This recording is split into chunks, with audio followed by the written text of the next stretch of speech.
എങ്ങനെയാണ് അയോധ്യയിൽ രാമക്ഷേത്രം ഉണ്ടായിട്ടുള്ളത്? കള്ളത്തരത്തിലൂടെയാണ് ഉണ്ടായിട്ടുള്ളത് എന്നുള്ളതാണ്. അതിൻ്റെ ഈ പറയുന്ന 92-ലെ തകർച്ച മാത്രമല്ലല്ലോ ഈ കള്ളത്തരം. വിഗ്രഹം സ്വയംഭൂവാണെന്ന് പറഞ്ഞ് നമ്മളെ പറ്റിക്കുകയല്ലേ ചെയ്തിട്ടുള്ളത്. വിഗ്രഹം അവിടെ ഒളിച്ചു കടത്തുകയല്ലേ ചെയ്തിട്ടുള്ളത് 1949-ൽ. രാജീവ് ഗാന്ധി ഷബാനു കേസിൽ പ്രതിസന്ധിയായ ഘട്ടത്തിൽ ബാർഗെയിൻ ചെയ്ത് മേടിക്കുകയല്ലേ ചെയ്തിട്ടുള്ളത്. അതിലെ രാമക്ഷേത്രം തുറന്നു കൊടുക്കണമെന്ന ആവശ്യം.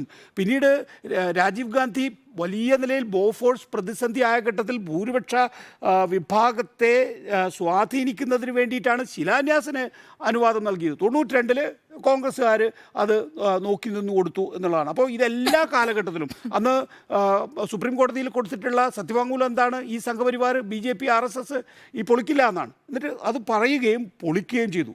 അന്നത്തെ സംസ്ഥാന സർക്കാർ, അന്നത്തെ ഞാൻ പറഞ്ഞു വരുന്നതെന്ന് വെച്ചാൽ വെറും കള്ളത്തരത്തിലൂടെയാണ് ഒരു രാമക്ഷേത്രം ഉണ്ടായിക്കൊണ്ടിരിക്കുന്നത്.